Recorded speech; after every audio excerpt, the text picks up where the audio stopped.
ഇന്നത്തെ വീഡിയോയിൽ നമ്മൾ ഡിസ്കസ് ചെയ്യാൻ പോകുന്നത് +2 ബോട്ടണിയിലെ one of the important chapter sexual reproduction in flowering പ്ലാന്റ്സിലെ എക്സാം പോയിന്റ് ഓഫ് വ്യൂവിൽ നിങ്ങൾ നിർബന്ധമായിട്ടും പഠിച്ചിരിക്കേണ്ട കുറച്ച് ചോദ്യങ്ങളാണ്.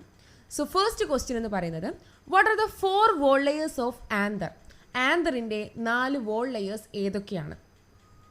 ദേ are epidermis, endothecium, middle layers and tapetum. ഇതിൽ തന്നെ ടപ്പീറ്റമാണ് ഏറ്റവും കൂടുതൽ നമുക്ക് ക്വസ്റ്റ്യൻ പേപ്പറിൽ കാണാൻ പറ്റിയിട്ടുള്ള ഒരു ചോദ്യം. ഔട്ടർ മോസ്റ്റ് 3 ലെയേഴ്സ് ആയിട്ടുള്ള എപ്പിഡെർമിസ്, എൻഡോതീഷ്യം, മിഡിൽ ലെയേഴ്സ്, ഇവർ 3 പേരും പ്രൊട്ടക്ഷനാണ് ഈ ഒരു ആന്തറിന് നൽകുന്നത്. ദേ പ്രൊവൈഡ് പ്രൊട്ടക്ഷൻ. എന്നാൽ ടപ്പീറ്റത്തിൻ്റെ ഫംഗ്ഷൻ എന്ന് പറയുന്നത് it is the inner most tissue, ഏറ്റവും ഉള്ളിലായി കാണപ്പെടുന്ന വോൾ ലെയർ ആണ് നമ്മുടെ ടപ്പീറ്റം. ഇതിൻ്റെ ഫംഗ്ഷൻ ന്യൂട്രീഷനാണ്. അതായത് നമ്മുടെ പോളൻ ഗ്രെയിന്, ഡെവലപ്പിംഗ് പോളൻ ഗ്രെയിനിന് ന്യൂട്രീഷനൊക്കെ നൽകുന്നത് ഈ ടപ്പീറ്റമാണ്. So tapetum is the inner most nutritive tissue which provide nutrition for the developing pollen grain. So ഈ ഒരു 4 വോൾ ലെയേഴ്സ്, അതിൽ തന്നെ ടപ്പീറ്റത്തിൻ്റെ ഫംഗ്ഷൻ നിങ്ങൾ നിർബന്ധമായിട്ടും പഠിച്ചിരിക്കണം. Next question, what are out breeding devices? എന്താണ് out breeding devices? So out breeding devices are the characters of plants to encourage cross pollination. ചെടികളിലെ cross പോളിനേഷനെ എൻകറേജ് ചെയ്യാൻ വേണ്ടിയിട്ട് അവർ തന്നെ അവരിൽ ഡെവലപ്പ് ചെയ്തിട്ടുള്ള കുറച്ച് ക്യാരക്ടേഴ്സ് ഉണ്ട്. അതിനെയാണ് നമ്മൾ ഔട്ട് ബ്രീഡിംഗ് ഡിവൈസസ് എന്ന് പറയുന്നത്. So out breeding devices are the characters of plants to encourage cross pollination. അതിന് കുറച്ച് എക്സാമ്പിൾസ് ആണ്. യൂണിസെക്ഷൽ പ്ലാന്റ്, അത് ശരിക്കും പറഞ്ഞ ഒരു ക്യാരക്ടറാണ്. ഈ യൂണിസെക്ഷൽ പ്ലാന്റിൽ സെൽഫ് പോളിനേഷൻ നടക്കുന്നില്ല, അതായത് ക്രോസ് പോളിനേഷൻ മാത്രമേ നടക്കുന്നുള്ളൂ. സോ അതൊരു ഔട്ട് ബ്രീഡിംഗ് ഡിവൈസ് ആയിട്ട് നമുക്ക് കണക്കാക്കാൻ പറ്റും. Another one is anther and stigma are arranged at a different position. ആന്തറും സ്റ്റിഗ്മയും, മെയിൽ റീപ്രൊഡക്റ്റീവ് പാർട്ടും അതേപോലെ തന്നെ ഫീമെയിൽ സെക്ഷൽ റീപ്രൊഡക്റ്റീവ് പാർട്ടും 2 ഡിഫറെൻറ്റ് പൊസിഷനിൽ അറേഞ്ച് ചെയ്ത് വെച്ചാൽ അവിടെ കൂടുതൽ നടക്കുക എന്തായിരിക്കും? ക്രോസ് പോളിനേഷൻ ആയിരിക്കും. അങ്ങനെ ഒരുവിധം നമുക്ക് സെൽഫ് പോളിനേഷനെ ഡിസ്കറേജ് ചെയ്യാൻ പറ്റും. So another device is anther and stigma are arranged at different position. Next one, anther and stigma matured in different time. ആന്തറും സ്റ്റിഗ്മയും പല പല സമയങ്ങളിലായിട്ട് മെച്യൂർഡ് ചെയ്യും. അങ്ങനെ നമുക്ക് എന്ത് തടയാൻ പറ്റും? സെൽഫ് പോളിനേഷൻ തടയാൻ പറ്റും. Another one is inability of a pollen grain to germinate its own stigmatic surface. ഒരു പോളൻ ഗ്രെയിനിന് അതിൻ്റെ തന്നെ സ്റ്റിഗ്മാറ്റിക് സർഫസിൽ, അതായത് ഒരു പ്ലാന്റിൻ്റെ തന്നെ പോളൻ ഗ്രെയിൻ അതേ പ്ലാന്റിൻ്റെ സ്റ്റിഗ്മാറ്റിക് സർഫസിൽ ജെർമിനേറ്റ് ചെയ്യാൻ പറ്റാത്ത ഒരു അവസ്ഥ, അതിനെയാണ് സെൽഫ് ഇൻകോമ്പാറ്റബിലിറ്റി എന്ന് പറയുന്നത്. അത്തരത്തിൽ നമുക്ക് ക്രോസ് പോളിനേഷനെ എൻകറേജ് ചെയ്യാൻ പറ്റും. And last one is chasmogamous flowers, അതായത് ഓപ്പൺഡ് ഫ്ലവേഴ്സ്. ക്ലോസ്ഡ് ഫ്ലവേഴ്സിൽ കൂടുതലും എന്തായിരിക്കും? സെൽഫ് പോളിനേഷൻ ആയിരിക്കും. എന്നാൽ ഓപ്പൺഡ് ഫ്ലവേഴ്സിൽ ക്രോസ് പോളിനേഷനാണ് കൂടുതലായി നടക്കുക. സോ അതും നമുക്കൊരു ഔട്ട് ബ്രീഡിംഗ് ഡിവൈസ് ആയിട്ട് പറയാൻ പറ്റും. സോ 5 എണ്ണം. ഒന്ന് യൂണിസെക്ഷൽ പ്ലാന്റ് ആണ്. Next one is anther and stigma are arranged at different position. Anther and stigma matured in different time. Self incompatibility, inability of a pollen grain to germinate its own stigmatic surface, and last one, chasmogamous flower. Third question, what is artificial hybridization? എന്താണ് artificial hybridization? അതിലെ step കൂടി നമ്മൾ ഈ ഒരു പാർട്ടിൽ പഠിച്ചു വെക്കേണ്ടതുണ്ട്. So the pollination process carried out by human for producing desirable quality. ചെടികളിൽ പോളിനേഷൻ പ്രോസസ്സ് ഒരു മനുഷ്യൻ്റെ സഹായത്തോടു കൂടി, അല്ലെങ്കിൽ ഒരു മനുഷ്യൻ്റെ നേതൃത്വത്തിൽ അവൻ്റെ കൺട്രോളിൽ നടത്തുന്ന ഒരു പോളിനേഷൻ പ്രോസസ്സിനെയാണ് നമുക്ക് ആർട്ടിഫിഷ്യൽ ഹൈബ്രിഡൈസേഷൻ എന്ന് പറയുന്നത്. ഇതെന്തിനാണ് നടത്തുന്നത്? Four producing desirable quality. നമുക്ക് ഇഷ്ടമുള്ള രീതിയിലുള്ള ക്വാളിറ്റീസ് ഒരു പ്ലാന്റിൽ നിന്ന് പ്രൊഡ്യൂസ് ചെയ്യാൻ വേണ്ടിയിട്ടാണ് ആർട്ടിഫിഷ്യൽ ഹൈബ്രിഡൈസേഷൻ കണ്ടക്ട് ചെയ്യുന്നത്.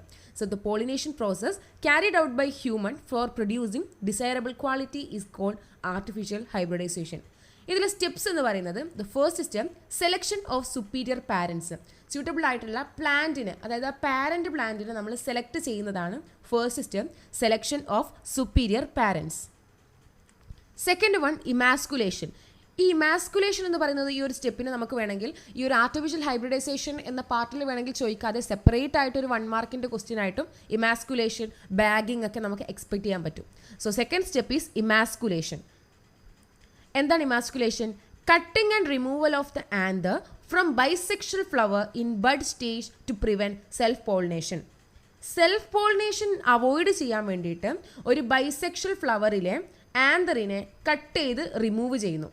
ഒരു ബൈസെക്ഷൽ പ്ലാന്റിലെ ആന്തറിനെ ബഡ് സ്റ്റേജിൽ കട്ട് ചെയ്ത് റിമൂവ് ചെയ്ത് അങ്ങനെ സെൽഫ് പോളിനേഷൻ പ്രിവെൻറ്റ് ചെയ്യുന്ന ഒരു പ്രോസസ്സിനെയാണ് ഇമാസ്കുലേഷൻ എന്ന് പറയുന്നത്.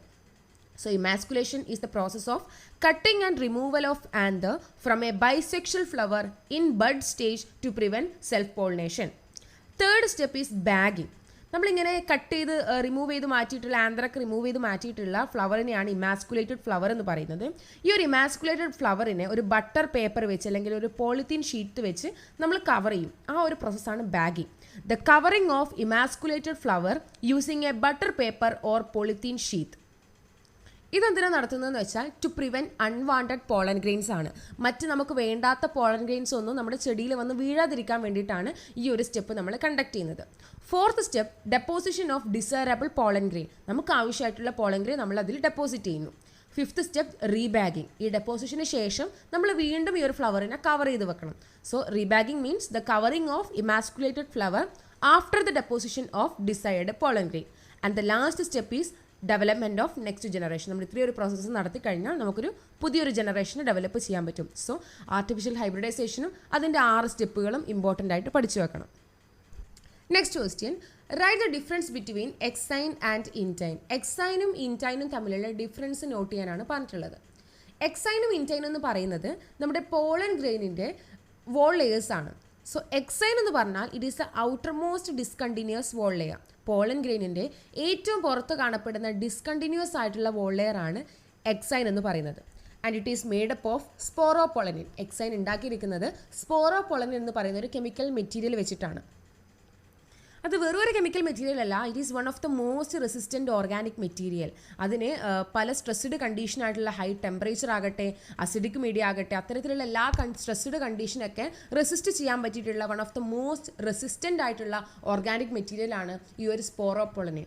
അതുകൊണ്ട് തന്നെയാണ് നമ്മുടെ പോളൻ ഗ്രെയിൻസ് ഫോസിൽസ് ആയിട്ട് ഒബ്റ്റെയിൻ ചെയ്യപ്പെടുന്നതും. So exine is the outer most discontinuous wall layer and it is made up of സ്പോറോപൊളനിൻ.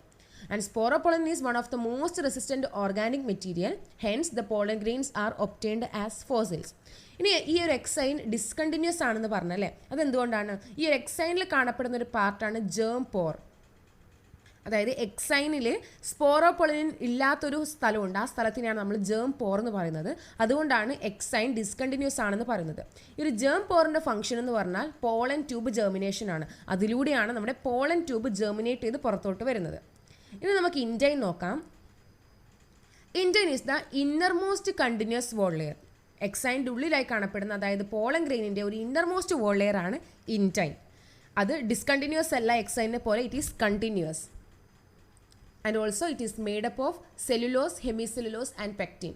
3 chemicals കൊണ്ടാണ് ഉണ്ടാക്കിയിരിക്കുന്നത്, cellulose, hemicellulose and pectin. So മെയിനായിട്ട് പറയാൻ പറ്റിയ ഡിഫറൻസ് എന്ന് പറയുന്നത് exine is outer most wall layer and it is discontinuous, it is made up of sporopollenin. ഇൻടൈനെ കുറിച്ച് പറയുകയാണെങ്കിൽ it is the inner most continuous wall layer and it is made up of cellulose, hemicellulose and pectin.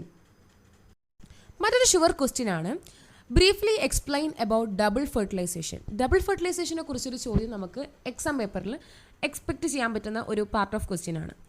So double fertilization എന്ന് പറയുന്നത് it is the unique character of angiosperms.